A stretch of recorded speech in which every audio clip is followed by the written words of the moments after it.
Viewers, আসসালামু আলাইকুম ওয়া রাহমাতুল্লাহি ওয়া বারাকাতুহু। আপনাদের সামনে আবার আজকে হাজির হয়েছি একটি বিশেষ বিষয় নিয়ে আলোচনা করার জন্য। আজকে যে রোগীটির সম্পর্কে আপনাদের সঙ্গে কথা বলবো, একটি স্টমাক ক্যান্সারের রোগী।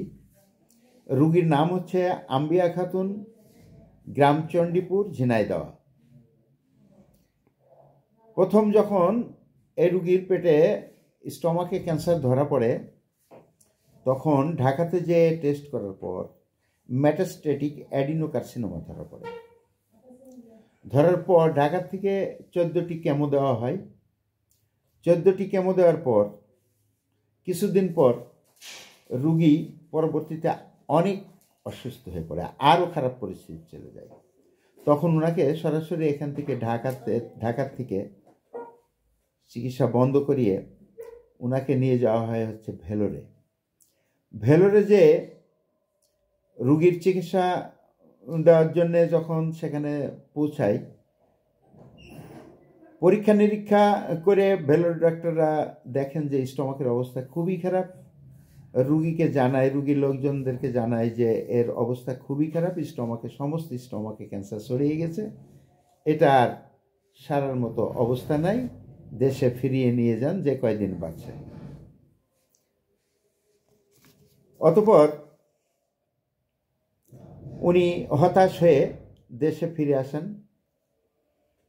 রুগীর লোকজন সবাই, আত্মীয় স্বজন, রুগী বাঁচবে না এই প্রত্যাশায় সবাই মন কেমন হতে পারে আমরা সবাই বুঝতে পারি বিষয়টা। যাই হোক, মুমূর্ষ অবস্থায় আমাদের চেম্বারের ঠিকানা পেয়ে রুগী আমাদের চেম্বারে নিয়ে আসা হয়। আমি আগেই আপনাদেরকে আমার আর এক ভিডিওতে বলেছি, অন্যান্য ভিডিওগুলোতে বলেছি, রোগে মানুষ মরে না। আমি, আপনি, অন্যজন যখন মার পেটে যেদিন গেছি সেদিন থেকেই আমাদের আয়ু লেখা হয়েছে। রোগ আরোগ্য আল্লাহ সুবহানাহু ওয়া তাআলা দয়া করেই করে দেন, ডাক্তারের চাই সততা ও নিষ্ঠা। যাই হোক, আমি ওই বিষয়ে বলছি না। তারপর আমাদের চিকিৎসায় নিয়ে আসলে আমি কেস হিস্ট্রি ব্রিফ করার পরে আমি আম্বিয়া খাতুনের চিকিৎসাটা শুরু করি। আমাদের কাছে যখন আম্বিয়া খাতুন আসে 4/5/2023 সাল প্রথম আমাদের চিকিৎসায় আসে, তার লাইফ হিস্ট্রি নেই, কেস হিস্ট্রি নেই, তার বর্তমান যে সিচুয়েশন ছিল ওই টাইমের সেটা আমরা লিপিবদ্ধ করার পর আমরা চিকিৎসা শুরু করি। তারেক হোমিও ফার্মেসির পক্ষ থেকে আমরা যখন চিকিৎসার ভার নেই, আমরা রুগীকে আগেই বলে দিই যে এটার কোনো নিশ্চয়তা নাই, আমরা আমাদের সাধ্য অনুপাতে চেষ্টা করব মাত্র, আল্লাহ সুবহানাহু ওয়া তাআলা যদি দয়া করে সেরে দেন তাহলে সেটা আল্লাহ সুবহানাহু ওয়া তাআলাই জানেন কি হবে না হবে। যাই হোক, হতাশা অবস্থায় আমরা হাল ছাড়িনি, আমরা রোগীর চিকিৎসা শুরু করি। চিকিৎসা শুরু করার পর ক্রমান্বয়ে আমরা বলেছিলাম যে 15 দিনের ডোজ, রুগীর বাড়ি দূরে হয় 1 মাসের ওষুধ দিয়ে দিতাম। বলা ছিল যে 2 বছর হয়তো লাগতে পারে। তা 15 দিনের ডোজ হিসাবে আমি চিকিৎসা শুরু করার পরে দীর্ঘ 1 বছর পরে রুগীর সমস্ত সিমটমগুলো পরিবর্তন হয়ে যায়।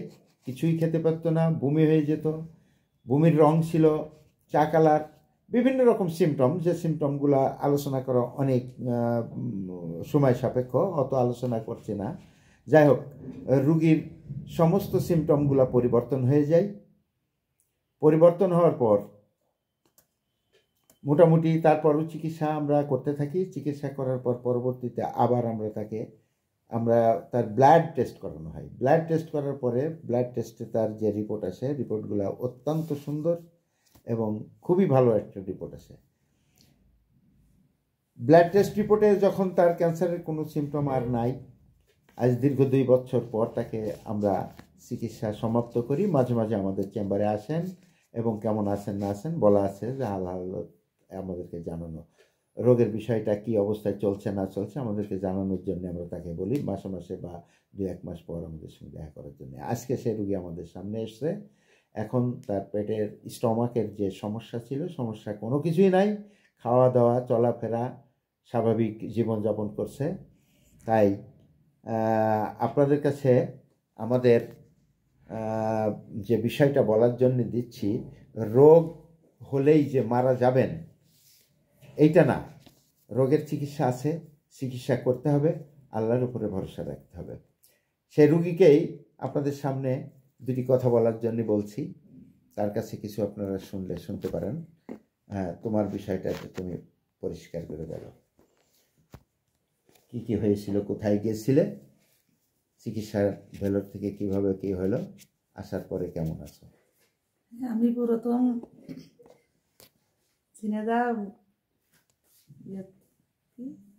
ঝিনেদার থেকে ধরা পড়েছে, পড়লে তার পরবর্তীতে ঢাকায় নিয়ে চলে গেল। ঢাকায় থেকে ওখান থেকে ধরা পড়ে বললো যে তোমার কেমো দিলে তুমি ভালো হয়ে যাবে। তারপরে যে আমার ঢাকাইতে কেমো লিখলো যে তোমার এই কটা কেমো দিলে তুমি শরীর তোমার ভালো হয়ে যাবে, তুমি হেঁটে বেড়াতেও পারবা, খাইতেও পারবা। কিছুই খাইতে পারতাম না। তারপরে কেমো দেওয়ার পরে যে ডাক্তারে বললো যে আমরা আর পারছি না, তুমি আর কেমো টমার দেওয়ার জায়গা নেই, আর দিতে পারবো না, তুমি এবার ওষুধ চলবে তোমার, তাহলে আমরা আর কেমো দেবো না। পরে যে আমার মেয়ে বললো যে স্যার আমার মা তো এরকম কেমো দেবেন না, আর তা এখন কী করবো, তাহলে আমার মার অবস্থা কি, তা তোমার মার পেটের ভিতরে ছড়িয়ে গিয়েছে, আমরা আর চিকিৎসা দিতে পারছি না, যেখানে পারো সেখানে চিকিৎসা হবে। পরে যান মেয়ে বললো তাহলে আমরা ইন্ডিয়ায় নিয়ে যাবো। তাহলে যান ইন্ডিয়ায়, যে সব কিছু করার পরে যে কোন জায়গায় গেছিল? ভ্যালোর খ্রিস্টান হাসপাতাল, সিএমজিতে, মেডিকেল খ্রিস্টান হসপিটালের থেকে বললি, ওখান থেকে সব কিছু পেরে টেরে নিয়ে ছেড়ে দিল যে তোমার আর মেডিসিন দেওয়া হবে না, তোমার ক্যান্সারে ছড়িয়ে গিয়েছে, আমরা আর পারবো না, কোনো অপারেশন করার জায়গা তোমার আর নেই, তুমি বাংলাদেশ ফিরে চলে যাও। চলে আসলাম। আসার পরে যে যেদিনকে আসলাম তারপরে যে এই স্যারের কাছে নিয়ে আসলো যে চলো মা এখন নিয়ে যে দেখি গিয়ে তোমার কী হয়। পরে লাস্টে যে এখানে আসলাম, এসে এখন আল্লাহ আমার মাফ করেছে, উপকার হয়েছে। আমাদের হিসাবে দীর্ঘ 1 বছর, ওনার হিসাবে 2 বছরের চিকিৎসা হয়েছে। আমরা চিকিৎসা সমাপ্ত করে দিয়েছি, এখন অনেক ভালো আছে। আমাদের সারার মালিক আল্লাহ। আমাদের চেম্বারটা হচ্ছে চুয়াডাঙ্গা। আমাদের মোবাইল নাম্বারটা যদি আপনাদের কখনো লাগে 01711935269। আর সবাইকেই অনুরোধ করব, হতাশ হবেন না, রোগ আছে, চিকিৎসা আছে। আয়ু ডাক্তার দিতে পারবে না, রোগের চিকিৎসা ইনশাল্লাহ হবে। যাই হোক, এখানেই